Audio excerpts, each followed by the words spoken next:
तो नमस्कार, मैं उन्नीस त्रिपाठी आपके बीच एक वीडियो के साथ आया हूं और वीडियो बहुत ही महत्वपूर्ण है और कुछ आने वाली नई तिथियों के लिए है। बहुत ज़्यादा समय नहीं रह गया है हमारे पास कि एक बड़ा आंदोलन फिर शुरू होने वाला है संविदा कर्मचारियों का। तो उसके लिए जागरूक करने के लिए ही एक वीडियो मैं बना रहा हूं। और संतोष मिश्रा जी से अभी हमारी मुश्किल से 2 से 3 दिन पहले मुलाकात हुई थी और कल उनसे बात भी हुई और काफ़ी चर्चाएं हुई कि भाई किस तरह संगठन को आगे मजबूत किया जाए, किस तरह लोगों का समूह जोड़ा जाए और किस तरह लोगों को इकट्ठा करके लखनऊ मुख्यालय पहुंचकर अपने कार्यक्रम को सफल बनाया जाए। और उसमें कार्यक्रम में जैसे 2-3 चीज़ें हैं, मैंने इस पर विस्तार से एक वीडियो बनाया हुआ है जो लिंक में मैं आपको दे दूँगा, आप उसको देखिएगा। जिसमें मैंने बताया कि किस किस डेट को हम लोग जो है क्या क्या कार्यक्रम करेंगे, उसमें तमाम चर्चा हुई है। उस पूरा वीडियो बहुत विस्तृत है और बहुत अच्छा बना है। लेकिन मैं उस वीडियो पे जाने से पहले मैं 2-3 शब्द चाहता हूँ कि आप लोगों तक कही जाए और आप लोगों को उसको समझना होगा। मैं जो कहूँगा उसमें संविदा शब्द छुपा हुआ है, उस संविदा शब्द को बस आपको पकड़ना है कि मैं कहाँ और किस लिए किस जगह संविदा के बारे में कह रहा हूँ। राह देखेंगे तेरी, जो हमारे बड़े नेता हैं, जो लखनऊ के नेता हैं और जो संगठनों के नेता हैं, उनके लिए राह देखेंगे तेरी चाहे जमाने लग जाएं। राह देखेंगे तेरी चाहे जमाने लग जाएं। वो कह रहे हैं कि राह देखेंगे तुम्हारी चाहे जमाने लग जाएं। जब तक आप हमारे पास नहीं आएंगे, जब तक आप हमको मजबूत नहीं करेंगे, तब तक की आगे की कहानी मैं बता रहा हूँ। राह देखेंगे तेरी चाहे जमाने लग जाएं, या तो आजा तू, या तो आजा तू या हम ही ठिकाने लग जाएं। या तो आप लोग ही मिलकर आइए और संगठन को मजबूत करिए, या तो हमारा ही ठिकाना लग जाए, हम ही को विभाग से बाहर कर दिया जाए। इस तरह की परिस्थितियां बनने वाली हो सकती हैं, या आने वाले आंदोलन अगर कोई करता है तो इस तरह की परिस्थितियां डराने धमकाने की प्रक्रिया चलेगी। तो आपको डरना नहीं है। एक छोटी सी कहानी मैं सुनाना चाहूँगा आइंस्टाइन की, जिनके बारे में सब लोग जानते हैं कि उनका आईक्यू सबसे तेज़ है, सबसे तेज़ दिमाग वाले व्यक्ति हैं। एक बार की कहानी है कि वो अपने ड्राइवर के साथ जो है जा रहे थे, तो उनका जो भी भाषण होता था, जो भी कार्यक्रम होता था, वो ड्राइवर हमेशा उनके साथ रहता था और उनकी सारी बातों को सुनता था, सारी बातों को सुनता था, सारी भाषण को सुनता था। बहुत अच्छा वक्ता था, मतलब सुनते सुनते सारी चीज़ें उसको याद हो गई थी। तो उसने झिझकते हुए कहा कि सर, जो भी आप भाषण देते हैं या जो भी बताते हैं सारी जानकारी है मुझे। तो उन्होंने कहा कि अच्छा ऐसी बात है। तो उन्होंने कहा कि ठीक है, अच्छी अगर ऐसी बात है तो चलो, यहाँ मैं जहाँ बोलने जा रहा हूँ वहाँ कोई मुझे जानता नहीं है, कोई मुझे पहचानता नहीं कि मैं कौन हूँ और मेरे बारे में क्या चीज़ है। मतलब लोग नाम सुने हैं, मुझे कोई पहचानता नहीं वहाँ पे, तो चलो। तो उसको वो ले गए ड्राइवर को, और ड्राइवर ही आइंस्टाइन बन के वहाँ भाषण देना शुरू कर दिया, अपनी बातों को विचारों को रखना शुरू कर दिया, अपनी किताब के बारे में तमाम जानकारी देने लगा। और सब लोग बहुत अच्छे से सुने, बहुत बड़ाई किए, ताली बजाए, तमाम सम्मान हुआ। उसमें एक बच्चा था, उसने एक बहुत ही कठिन मतलब जो है प्रश्न पूछ दिया जो उसको आ नहीं रहा था। लेकिन भाई साथ में रहने का फ़र्क पड़ता है। उसके पास दिमाग तो था कि उनके भाई उनका गुरु है, उनका चेला उनके साथ रह रहा है। तो उसने कहा कि भाई ये तो बहुत ही हल्का सा सवाल है और इस सवाल का जवाब जो है ये तो मेरा ड्राइवर दे देगा। जो ड्राइवर नहीं थे उस समय, आइंस्टाइन बैठे थे वहाँ पे। तो उनके द्वारा वो प्रश्न बताया गया और प्रश्न सुना गया और उसका उत्तर दिया गया। तो कहने का और इस कहानी का सेंस बस इतना ही है मेरे भाई, कि अगर आप लोग हम लोग के सानिध्य में रहेंगे, हम लोग से मिलजुल कर रहेंगे, तो हम सारे कार्यक्रम को कर सकते हैं और अच्छी से अच्छी लड़ाई लड़ सकते हैं। और काली पट्टी बांधने की ज़रूरत नहीं रहेगी और कहीं ज्ञापन देने की ज़रूरत नहीं रहेगी। अधिकारी भी जान रहे हैं कि संविदा वालों के अंदर फूट है। कोई दिल्ली चलना चाहता है, कोई लखनऊ चलना चाहता है, कोई तेल बेचना चाहता है, कोई WT करना चाहता है, कोई लगेज लाना चाहता है। कुछ कड़वी बातें हैं लेकिन सच्चाई है। वो जानता है कि ये सब एक नहीं होने वाले हैं, क्योंकि उसने बांट दिया है ना। उसने तो बांट दिया है। उसने क्या बांटा है?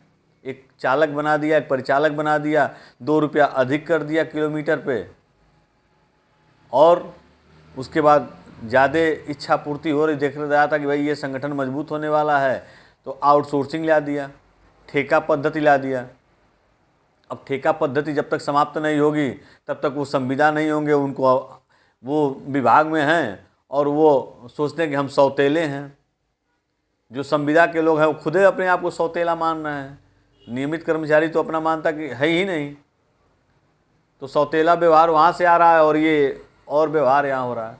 बीच की प्रयागराज की ये घटना मैं बता रहा हूँ, ये कहना मैं नहीं चाहता था। हो सकता है वीडियो को थोड़ा सा डिस्टर्ब कर दे, इस पर कुछ इनकम ना आए, ना कोई प्रचार आए, ना कोई ऐड आए। उसका कारण क्या है? अभी प्रयागराज में एक परिचालक 3 दिन से बीमार था, 3 दिन से तबीयत खराब थी और अचानक और अधिक तबीयत खराब हुई, उसका वीडियो वायरल हुआ, तब जाके अधिकारियों ने संज्ञान लिया। मेरे भाई, जो प्रयागराज मेले में गए थे, बाहर के मेरठ के, पीलीभीत के, औरैया के, खतौली के तमाम हमारे चालक परिचालक आए थे, पूरे मतलब उधर गाजियाबाद से लेकर लोनी फोनी सब सारे लोग आए थे, मेरठ से, मतलब जितने भी हमारे साथी आए थे सबको मैं धन्यवाद कहूँगा। आप लोगों ने गोरखपुर क्षेत्र की इज्जत बचा लिया है। लेकिन यहाँ डीजल लेने के लिए हाथ खड़े हो जाते थे, रोंगटे खड़े हो जाते थे, कई कई घंटे लाइन लगती थी और डीजल नहीं मिलता था। कई बार मेरे पास फ़ोन आया, मैंने खुद आरएम साहब से बात किया और कहा, तमाम चर्चा हुई कि डीजल कैसे दिया जाएगा, इनको कहाँ जाना है, कहाँ नहीं जाना है। हम आप लोग अनजान थे, लेकिन यहाँ के लोगों द्वारा थोड़ा बहुत सहयोग किया गया। आज मैंने देखा कि गोरखपुर के क्षेत्रीय प्रबंधक महोदय जो है वहाँ प्रयागराज में गए हैं, जहाँ कुंभ में हमारी झूसी में जो है गाड़ियाँ लगी हैं, वहाँ चालक परिचालकों से मिले हैं, हौसला बढ़ाए हैं। लेकिन वो परिचालक जो 3 दिन से बीमार था, और अब शायद पूरी कहानी नहीं पता है, लेकिन जो घटनाएं बताई जा रही हैं कि शायद उसका देहांत हो गया है। अगर इस तरह की घटना हुई तो बहुत ही दर्दनीय घटना है। इसके लिए मैं सोच रहा था कि सारे लोग मिलकर पूरे प्रदेश में एक ऐसी योजना बनाया जाए कि 10 रुपया 20 रुपया किसी से सहयोग मांगना न पड़े, और एक ऐसे व्यवस्था को किया जाए कि अगर कोई घटना घटती है किसी चालक परिचालक के घर, तो उसको 20,000, 25,000, 50,000, 1 लाख रुपया तक की तत्काल मदद कर दी जाए।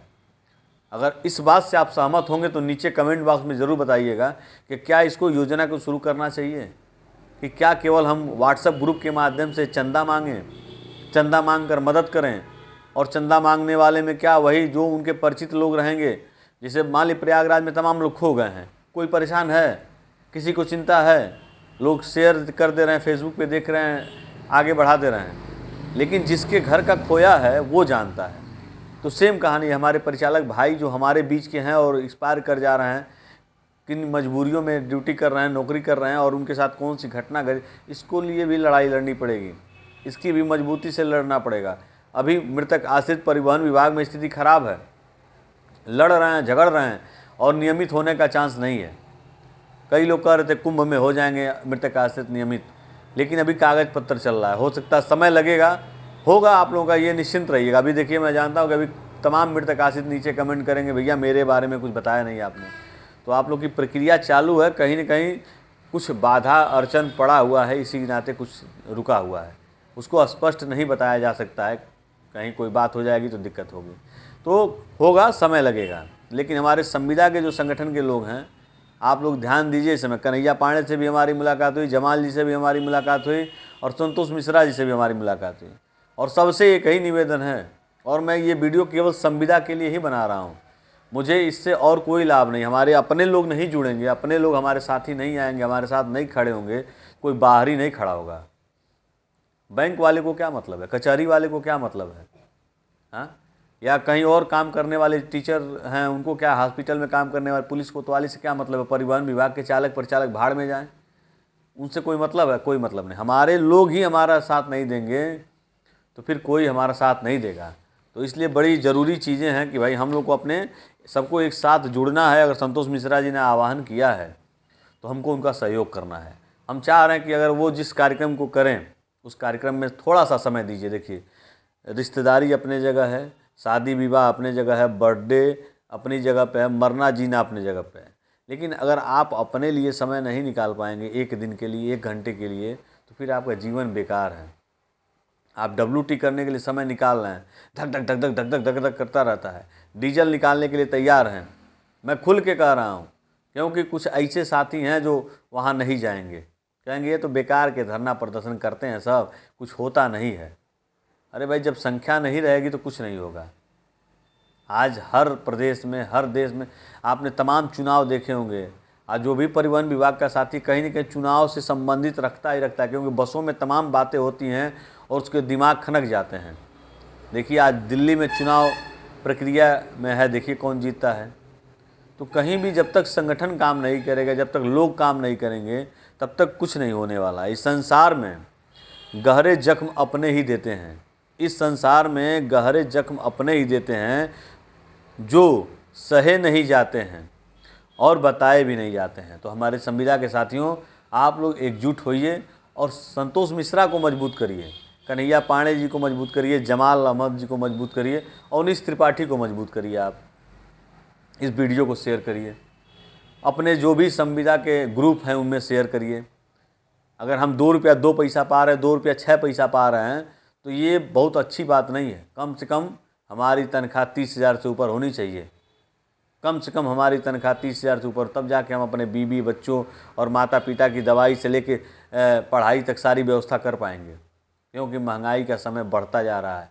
वहीं 60,000 कमाने वाले हमारे ही बगल में बैठे रहते हैं। बीच में हमने देखा है कि हमारे नीचे के लोग जिनको हम लोगों ने ट्रेनिंग दिया, वो प्रमोशन करके बाबू हो गए, टीआई हो गए और अच्छे अच्छे पदों पे काम कर रहे हैं। हम आज भी कंडक्टर हैं, संविदा पे हैं, वो लेबल लगा हुआ है। जैसे आपने देखा होगा कि मेरा बाप चोर है लिखा गया था दीवार फिल्म में, सेम कंडीशन है। कहीं जाते हैं तो हमारे इस पर लिखा रहता है कि हम संविदा वाले हैं।